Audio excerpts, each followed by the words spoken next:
திருச்சிற்றம்பலம். உருவாய் அருவாய் உளதாய் இளதாய் மறுவாய் மலராய் மணியாய் ஒளியாய் கருவாய் உயிராய் கதியாய் விதியாய் குருவாய் வருவாய் அருள்வாய் குகனே.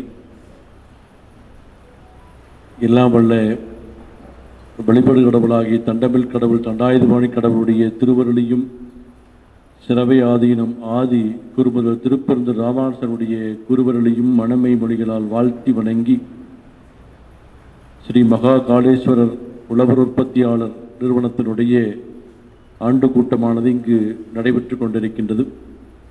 இந்த விழாவிற்கு வருகை புரிந்து சிறப்பித்திருக்கின்ற ஈசாவிலிருந்து வந்திருக்கின்ற சுவாமி அவர்களே, இந்த நிறுவனத்தினுடைய நிறுவன தலைவர் அவர்களே, இயக்குநர்களே, வேளாண் துறையிலிருந்து வந்திருக்கின்ற அலுவலர்களே, கூடியிருக்கின்ற உழவர் உற்பத்தியாளர்களே, அனைவருக்குடைய வாழ்த்துக்களை தெரிவித்துக் கொண்டு, இந்த நாடு ஆன்மீக சார்ந்த நாடு மட்டுமல்ல, உலகிலேயே அதிகமான வேளாண் தொழில் செய்கின்ற உற்பத்தியாளர்களும் இந்த நாட்டிலே தான் இருக்கின்ற மக்கள் தொகையிலே ஏறக்குறைய 50% மேலானவர்கள் வேளாண் சார்ந்த தொழிலைத்தான் தங்களுடைய தொழிலாக கொண்டிருக்கின்றார்கள்.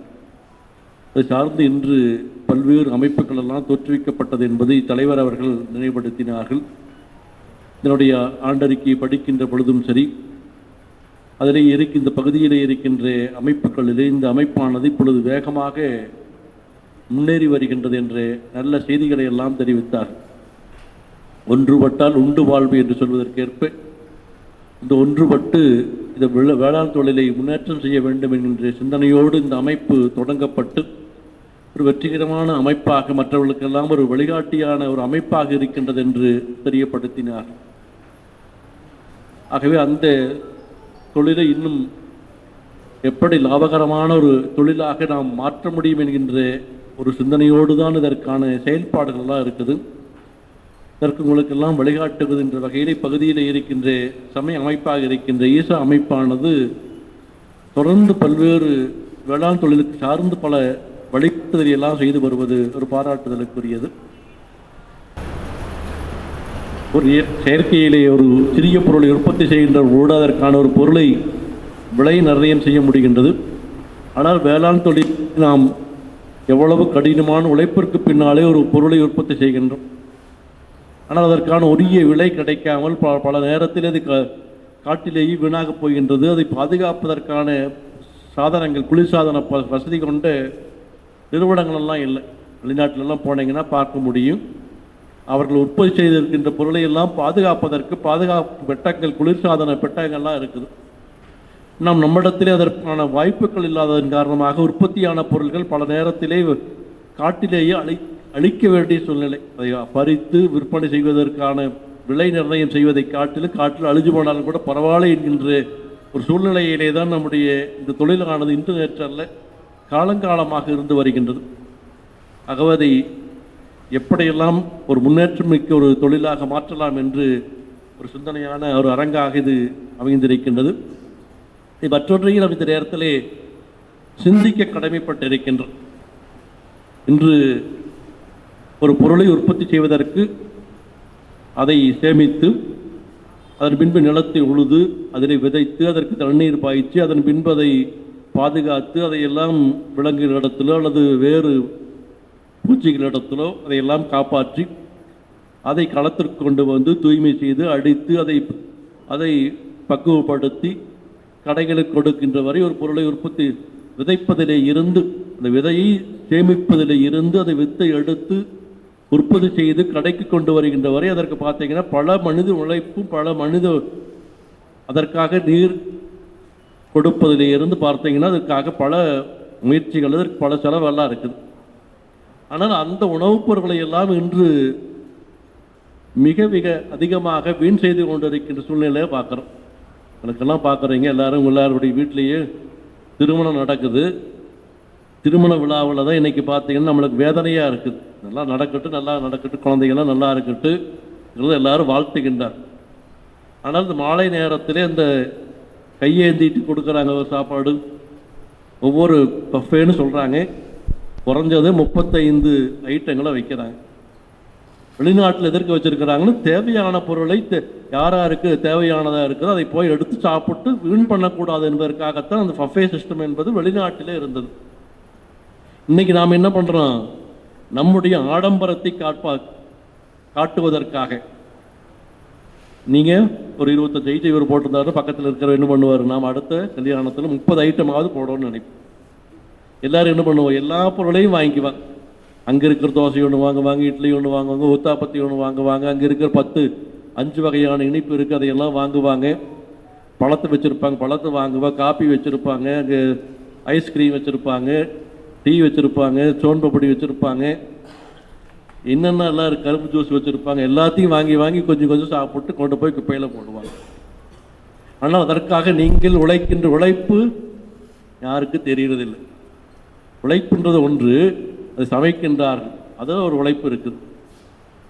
ஏன் இதை பற்றிய ஒரு விழிப்புணர்வை நீங்கள்லாம் முதலாவது நீங்கள் என்ன பண்ணணும், உங்களுடைய இல்ல திருமணத்தில் இவ்வளவு செலவு செய்யக்கூடாது. ஒரு 4 ஐட்டம் என்ன சாப்பிட போகிறோம் எல்லாரும், ஒரு 4 ஐட்டம் இருந்தால் போதும். ஒரு இட்லி தோசை இருந்தால் போதும், ஒரு பொங்கலோ அல்லது உப்புமா, நம்ம பகுதியில் பார்த்தீங்கன்னா உப்புமா இருந்தால் போதும் காலையில். சாயங்காலம் என்ன வேணும், இதே மாதிரி ஒரு 2 ஐட்டம் 3 ஐட்டம் இருந்தால் போதும். மத்தியானம் பார்த்தீங்கன்னா சாப்பாடு, குழம்பு, ரசம், மோர் இருந்தால் போதும், ஒரு பொரியல், ஒரு அப்பளம்.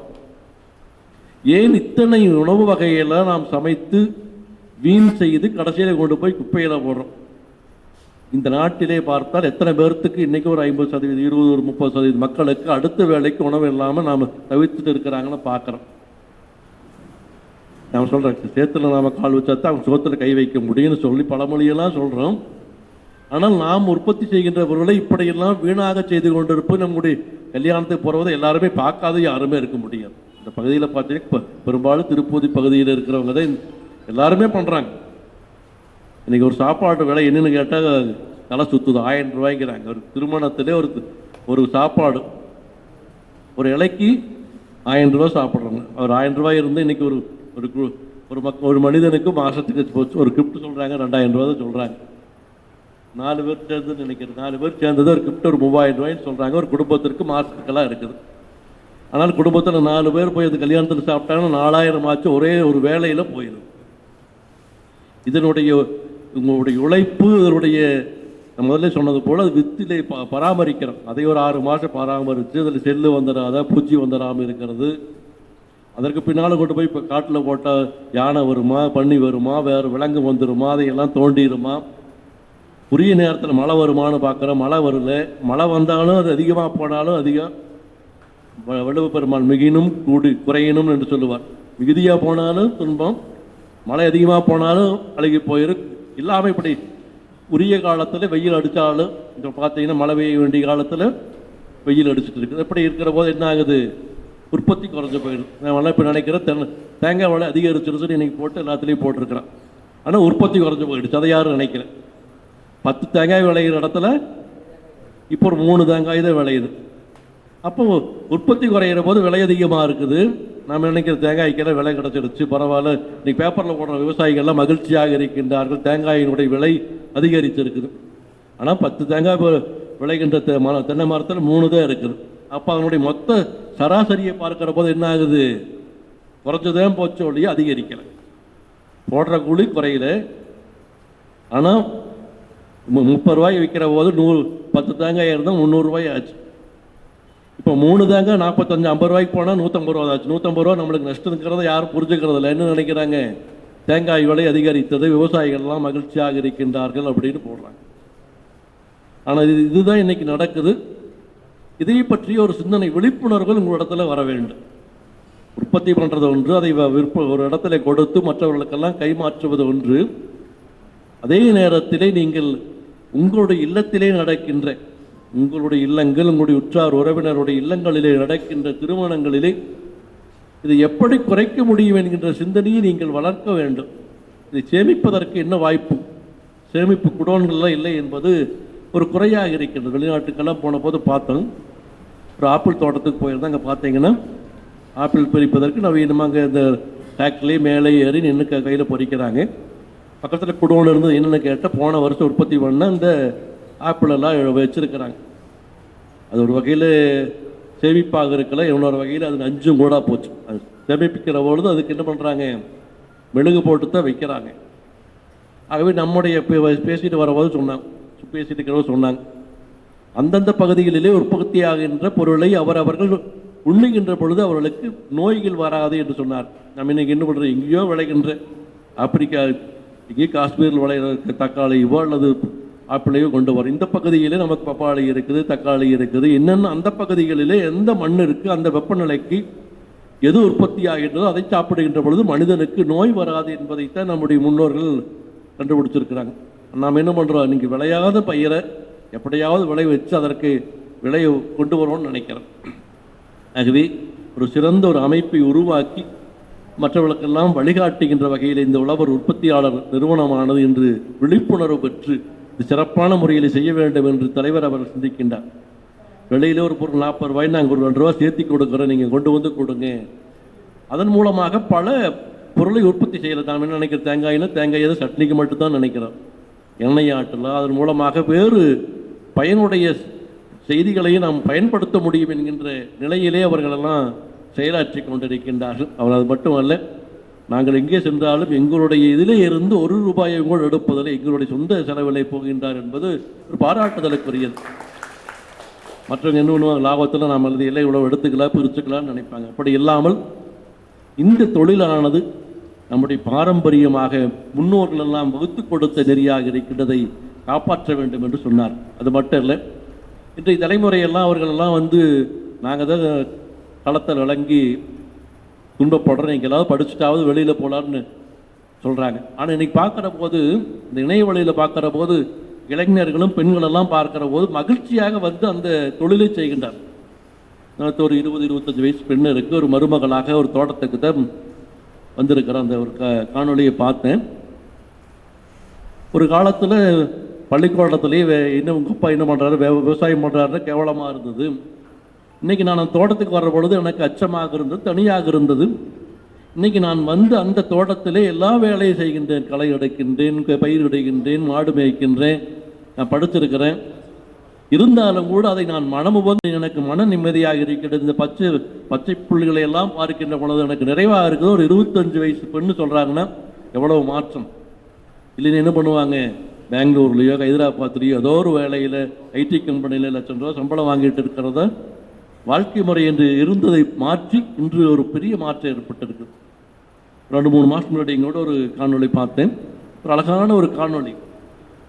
ஒரு நடுத்தர வயதை சார்ந்தவர்கள் ஒரு வெளிநாட்டு பெண்மணி பார்த்துருக்கலாம். வெளிநாட்டு பெண்மணி திருமணம் செய்து கொண்டு 2 பேர் லட்சத்துக்கு மேலே சம்பாதிச்சுட்டு இருந்தாங்க. அதையெல்லாம் வேண்டாம் என்று அவருடைய பழைய கிராமத்திற்கு ஒரு கிராமத்திலே ஒரு 300 சதுர அடியிலே ஒரு வீட்டை வீடுனால எப்படின்னா வெறும் தகரத்தை வச்சுட்டு இயற்கையிலே தான் தங்களுடைய வாழ்க்கை முறையை அமைத்திருக்கின்றார். அதற்காக கூட அவங்களுக்கு குடிப்பதற்கோ பாத்ரூம் போகிறக்கோ வேற எங்கேயுமே இல்லை. இயற்கையிலேயே அவர்கள் செல்வது. குழந்தைகளுக்கு கூட பள்ளிக்கூடம் போகாமல் அவர் 3 குழந்தைகளுக்கு அவர் 2 பேரும் சொல்லிக் கொடுக்குறாங்க.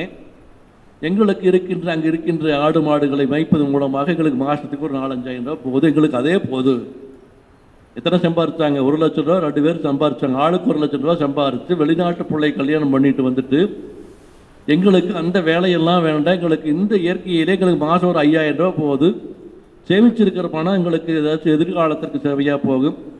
யார் ஒருத்தர் கேட்குறாரு, நிருபர் கேட்குறாரு, உங்களுக்கு உடம்பு சரியில்லாமல் போகணும், அன்னைக்கு பார்க்கலாம், அதுக்கு அன்னைக்கு எப்போ வருதோ பார்க்கலாம், அதுக்காக இன்றைக்கி ஏன் சிந்திச்சுட்டு இருக்கணும், அதுக்காக என்னுடைய வாழ்க்கையை நான் தொலைத்து கொள்ள வேண்டும். நம்முடைய வாழ்க்கையை இன்னும் நாம் என்ன சொல்கிறோம், சாப்பிட்றதுக்கு 3 வேளை இருந்தால் போதும், அப்புறம் நிம்மதியாக இருக்கலாம்னு நான் நினைக்கிறேன். இன்றைக்கி அத்தனை இருந்தால் பத்துறதில்லை, எத்தனை இருந்தாலும் பத்துறதில்லை. அது என்கின்ற வாழ்க்கை முறையில் தான் நாம் ஒரு மாயான வேகத்திலே ஓடிட்டே இருக்கிறோம். எதுக்கு ஓடுறோம், எங்கே ஓடுறோம், எதை தேடி ஓடிக்கொண்டு இருக்கின்றோம் என்று தெரியாத வாழ்க்கை முறையிலே நாம் ஓடுகின்ற பெரியவங்கள்லாம் அப்படி இல்லை. அழகான ஒரு வாழ்க்கை முறையாக இன்றைக்கி ஒரு சினிமா படத்தை பற்றி ஒருத்தர் சொல்லியிருந்தார். அவர் பெரிய சினிமா நடிகர், இங்கே இருந்து கோயம்புத்தூர்லேருந்து போனவர். அவருடைய பையன் சொல்கிறார், எங்களுக்கு அன்றைக்கெல்லாம் விடுமுறை விட்ட உடனே ட்ரெயினில் ஏறி திருப்பூர் எங்களுடைய ஊருக்கு போய் அப்புச்சி அமுச்சியோடு அங்கே இருக்கிற குளத்தில் போய் குட்டையில் போய் குளித்து அதுதான் எங்களுக்கு நிம்மதியாக இருந்தது. எங்கள்கிட்ட சென்னையில் இருக்கிற இந்த பெரிய ஹோட்டலோ பெரிய நீச்சல் குளங்களுக்கு எங்களுக்கு நிறைவே கொடுக்கல அப்படின்னு சொல்லி அந்த நடிகர் இன்றைக்கி ஒரு பேட்டி கொடுத்துருக்கார். அதை ஒரு படமாக இன்றைக்கி தயாரிச்சிருக்கிறோம்.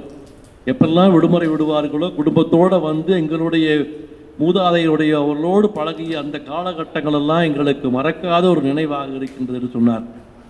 ஆகவே அந்த வாழ்க்கை முறையெல்லாம் நாம் தொலைத்து விட்டு இன்று மீண்டும் அதை தேடுவதற்கான ஒரு முயற்சி, இதெல்லாம் இந்த அமைப்பெல்லாம் உருவாகி இருப்பது ஒரு பாராட்டுதலுக்குரியது. இன்னும் அது பல சாதனை மிக்க மற்றவர்களுக்கெல்லாம் வழிகாட்டுகின்ற ஒரு நிறுவனமாக மென்மேலும் இது வளர வேண்டும் என்று எல்லாம் வல்ல இறைவனுடைய திருவருளை சிந்தித்து வாழ்த்தி, அதனுடைய தலைவர், அதனுடைய இயக்குநர்கள், இதில் உறுப்பினர்களாக இருக்கின்றவர்கள், அதையெல்லாம் வழிநடத்துகின்ற வேளாண் துறையிலே இருக்கின்ற அத்தனை சான்றோர் பெருமக்களும் அவருடைய குடும்பங்களும் மென்மேலும் வளர எல்லாம் வல்ல இறைவனுடைய திருவருளை சிந்தித்து வாழ்த்தி வாய்ப்புக்கு மகிழ்ச்சி தெரிவித்து நிறைவு செய்கின்றோம்.